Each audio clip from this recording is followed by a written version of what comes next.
Hi, everybody. This is Beth Green, otherwise known as Granny Rocks. And this is Sweet Baby James, otherwise known as James Maynard. And tonight I'm going to talk about how to give your inner self a safe, happy home. And I hope that you're dying to hear this topic because I'm dying to find out what I'm going to say. I think that would be very helpful. So, yes. I think we have some clues in a song that you wrote. Yeah, that's so true. That's this in there. That is so true. But before we get into the show itself, I'm turning this over to Sweet Baby James, who's going to introduce you to our show. And welcome to Inner Revolution, changing the world from the inside out. So what does Granny have to say about this?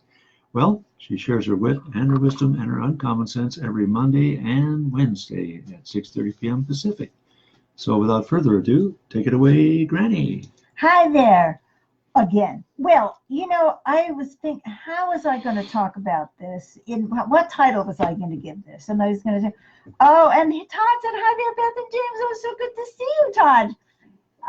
A lot of our regulars have been, occupied for holidays when we're on. And so it's kind of nice to see some of the old groups, people rejoining us.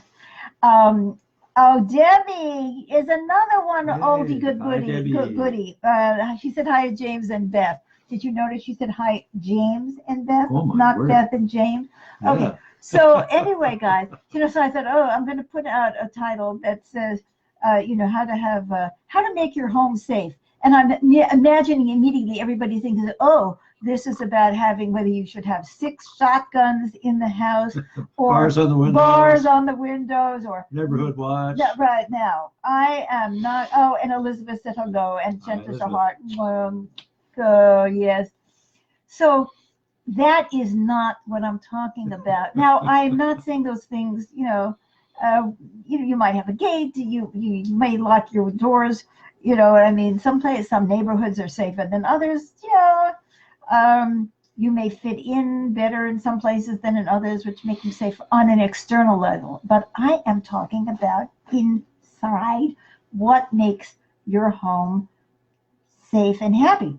Now, as Sweet Baby James was just saying, I have a song, which is, oh, I long for a sweet country home. And then we do, and I long for a warm city home. And then finally, the last verse, and it's called Longing for Home, it says, oh, I long for a safe, happy home. And Helen says hi. Hi, Helen. And this is what it says. Oh, I long for a safe, happy home where the ego has no place to roam. And our hearts can explore as we open the door to the love that we crave for our own. Yes. So that is the clue. That is the clue. It's the ego that makes us unsafe on the inside in our own home. Now, it's true. That ego could be in somebody else, that you're living with. Let's say you're living in a situation with a very abusive parent, even verbally abusive, right? You're not going to be, and you're a child and you're so vulnerable, and the parent says horrible things to you or, compares you to your dead brother. And Laura says, hello, Granny. Hello, Laura. Hi, Laura. Or perhaps the parent is controlling, which is sometimes often against your own best interests. Right. So it's a very difficult thing when you're with somebody who's abusive emotionally. Very, very difficult to feel safe, especially when you're a child and you're sort of stuck. You know what I mean? You're stuck in that situation. You can't just say, I'm going to pay rent somewhere else instead. So it's very, very hard. Very, very hard. And sometimes you're in a relationship, even as an adult, and your partner is competing with you. And that can be a very unsafe place, too. It's kind of a stealth attack kind of a situation. You may like the person so often. Have you noticed this?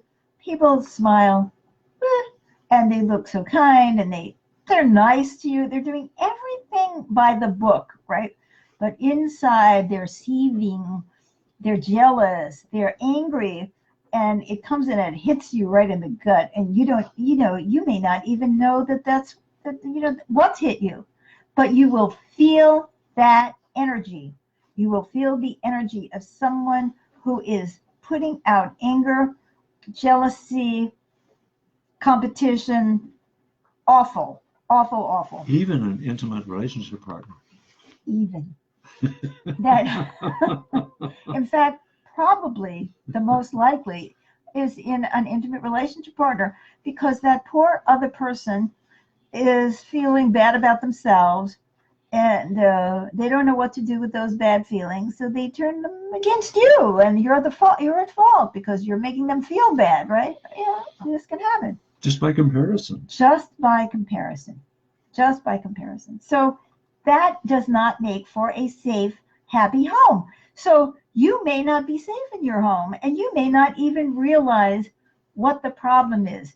And then, especially if you're in an intimate relationship and you're sleeping with the enemy, then and that person is being so nice to you, and you're cuddling up, and it's coming off their, energy field, like hate, anger, resentment, and it always comes out somehow. You just had a difference of opinion, and they're feeling adversarial. Right. But that's all. I mean, instead of just having... Of course, that never happens to us. Well, it's not about the difference of opinion, because differences of opinion you can work through. It's the anger, the resentment, the jealousy, and the competition that's underneath, that sort of like goes on like a poison in the water. You know what I'm saying? You're drinking water. You have to drink water. You think the water is clean, and it turns out it's got lead in it, or it's got some God knows what in it. So it's kind of like that, and this happens. But the major thing that I want to allude to tonight is the ego within, and that stealth attack from the ego within. Because it's the ego within the other person that's making them angry and competitive. Would you give us a brief definition of what you mean by ego? Good question. I was afraid you would ask me that. Okay. Well, what the ego is, this is my definition of the ego, is the awareness. Now, this is going to sound very abstract, but give me a minute, guys. It's the awareness of individual existence. All right, so you've been in the womb 9 months, and you're it's kind of cush. You hope it's cush, at least if the mother isn't drinking or smoking or whatever, or the father, or the girlfriend hasn't punched the mother in the stomach, right? So you're feeling relatively safe, and then you get out, and man, this is a different universe. You gotta cry to get your needs met. It's like right? Whereas before you just lay back, and you were fed, and you were diapered, and all of that was happening inside the mother's womb. And you weren't diapered inside the mother's womb. No, but you know what I mean. The essence of it is that all your needs were being taken care of by the mother's body, and now you're out there, and it's a fight. You got to fight for yourself. You've got to make your needs known and all of that. So it's that awareness that you're out there. You're all alone in the world. Not that you're all alone, but you know what I mean? I'm becoming fear-based. And you become, it's like, and demanding and angry and scared, and oh my God, they haven't come over in the last 2 seconds, and I'm uncomfortable. And so anyway, there you are. It's your awareness of yourself as a separate individual. That's how you think of yourself. So our whole world, most of it, right, is based on the ego, the idea that we're separate individuals and that we have to fight for our needs, and we're in competition with each other. So I might add too that sometimes when we come out of the womb, we also have the other aspect, which is we're feeling a sense of connection with the mother, connection with the father, feeling more in the oneness, but that often gets superseded by the ego's drive to have one's needs met. Absolutely. And even at the expense of others. Absolutely. And you see, what happens is the minute that you're out of the womb, that connection is never the same. Hmm. So that is a fat jack. So now, what does this have to do with not having a safe, happy home in yourself? Because you're saying, well, I'm fighting for myself. That's good. I want to be famous. I want to be a rock star. I'm a genius. I'm the nicest. Or I want to get by. I want to get by. So the ego always has to figure out a strategy to get its needs met because it's not automatic anymore. And it may be crying or smiling or going goo goo gaga or a combination of both. And it may be insisting. And who has the perfect parents who are always there, know exactly what to do every moment? And, there's a lot of fear. So now that the ego tells me that I'm separate. And it finds itself in a world where it's competing with your sister, your brother, your father, your mother, your this one. Everybody's competing with everybody who's going to get grandma, who is going to be paying attention to me. And we get into this mindset that we have to fight for our individual selves. And we forget that we are, all connected. All right. So what does this have to do with our own safe, happy home? Well, I have yet to meet an ego that didn't either puff us up or tear us down, or a little bit of both. The ego sees itself as real by being separate from others. So, if you're going to be separate, you've got to show you're different. So let's say mom is really tired and dad wants a little bit of, attention from her, and you're hungry. You're competing with dad for mom. You just cannot help it. It's just natural. Or mom is tired and you're competing with her for her. She's not getting the rest that she needs. So it's seeing distinction.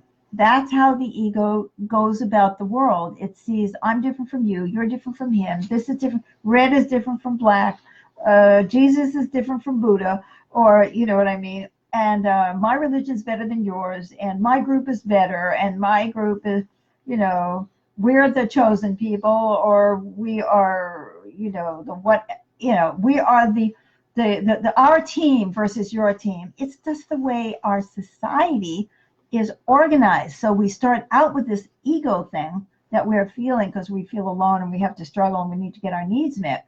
But it's fed every day. There's only one scholarship to Harvard. Who's going to get it, you or him?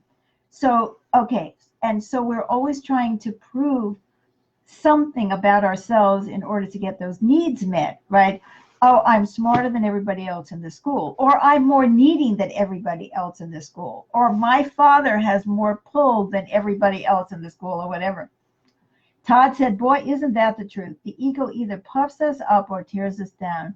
Isn't that the fundamental problem today? It really is, Todd. It really, really is. We're puffing ourselves. People don't want to tell the truth about themselves. They're afraid they're going to be attacked for their vulnerability. They're afraid of the egos of other people. If you're going to show who you really are, somebody might judge you. Somebody might criticize you. If they do, what's going to happen? And you always have to have an edge. Always have to have the edge, or you're not going to get your needs met. And one of the ironies is, of course, that being a manipulator, even looking weak, can be your ticket to the having an edge over others, because maybe the people you're dealing with want you to look weak. That puffs up their egos. So now, what does this mean in terms of our inner selves? Ironically and sadly, the ego is always watching what we're doing, looking to see if it fits in with its plan for our survival. And boy, if it doesn't fit in with its plan for our survival, we're going to hear from it. Oh, you're so stupid. Oh, you're so ugly. Let's say you've decided that your survival strategy in the world is to be the most beautiful, right? And you wake up with a pimple on your nose. Oh no! Oh no! What am I going to do? I'm going to hide this pimple because people are going to see that I'm not beautiful, and then I'll never get a man.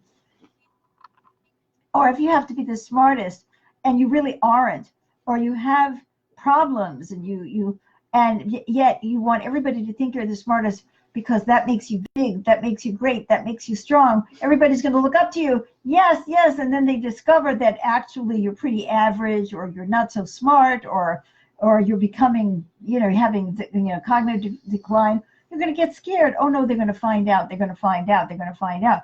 So there's this constant negative self-talk. I mean, everybody knows there's constant negative self-talk. We're always criticizing ourselves. We're always bitching about ourselves. And, no matter how much we puff ourselves up on the outside, there's always that fear on the inside that we are just not good enough. Well, how are we going to have a safe, happy home when we are always waiting for the stealth attack of what the ego is going to say? Oh, yeah, you washed the dishes, but you left something on this one. Or that was a great dinner. Or am I ever going to be able to do it again? But I didn't get enough praise from everybody else in the family. Or oh my God, why did I put all that energy into making this great dinner? I really needed to take a nap. But no, because I have to prove that I'm a great dinner maker. So everybody looks up to me and comes worships at the throne of my cooking. So how do we shift into having an inner self that is feeling safe and happy? Well, we have to get it, that it's our egos are what make us most unsafe in our own homes, unless we're living with somebody who happens to be doing the same thing to us, and then we're buying into it because we already believe it. Mm-hmm. It's like we have to start identifying that the ego is what's going on here, and that it is putting us down, or if it's pumping us up, that's no good either, because then we have to live up to our reputation. Oh, I'm the strongest kid on the football field. You know what I mean? And it's like, well, I just had a concussion. Oh, well, who cares? I need to get back up there. Let me at him, right? Not taking care of you at all. The ego is not taking care of us. The ego is taking care of our image. The ego is protecting our survival strategy. If you had a physically abusive parent, you might turn into a bully. Is that because on the inside you think that bullying is a good thing? Or is it because you feel so weak that you feel the need to bully others before they can bully you? Or to compensate for the fact that you feel like so small inside? I'm asking each one of you to look out, because if we're going to have a happy new year, and we're doing our next show on New Year's, and we hope some of you will join us live. Yeah, the evening of New Year's Day. Then exactly, you will have had a chance to recover from New Year's Eve. I want you to be thinking about how the ego is talking down to you. Who is the ego comparing you to? What does the ego think you need to do? What is it driving you to do? How is it suppressing you to make you desirable to somebody else that you think you need more than you need yourself? And I'm going to say that again. How does the ego suppress you in order to make you look weaker than? What did I say? Attractive to? Attractive to somebody that you think you need more than yourself. And I want you to really get that. When we try to be something other than ourselves, which we do all the time. Get up in the morning, see how you're dressing, see what you're putting on your body, see what you're putting into your stomach. Island said, I just entered, I will go back to the beginning, ASAP. Wonderful, Island, so glad to see you. Welcome. And we let ourselves be in relationships where we are abused. We let ourselves be in relationships where there is no communication, where we're always striving to keep that person. Oh my God, I have a wrinkle. Where's the Botox? What are we doing to stay in relationships with other people. That's because we think we need them more than we need ourselves, our inner selves. We need nothing more than we need our inner selves. That's how we overcome the domination of the ego, by beginning to see that what we need more than anything is who we really are on the outside, not all these coping You mean on the mechanisms inside? on the inside. On Thank the you. inside. Whatever I said, if it was the outside or who we think, who we The- look like on the the real outside, self, the the real inner self, Yeah. the inner self. That's what we need more than anything else, because that gives us a sense of power, because we are connected to ourselves. We will stop when we need to stop. We will go when we need to go. We will speak when we need to speak, and we'll let things go when we need to let them go. We are safe because of our own self-acceptance, self-love, connection to ourselves. We are not taught to be connected to ourselves. We are taught to what do they call it? To acquiesce to the beliefs of our society. You can't have that thought.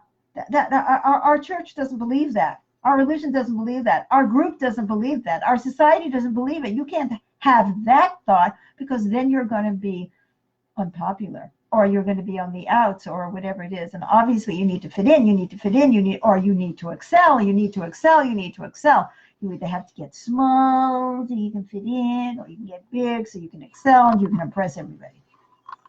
So I'm giving you a homework assignment that come in on New Year's Eve, New Year's Day, having thought about all the ways that you are still trying to prove something about yourself, so that you will get what you think you need.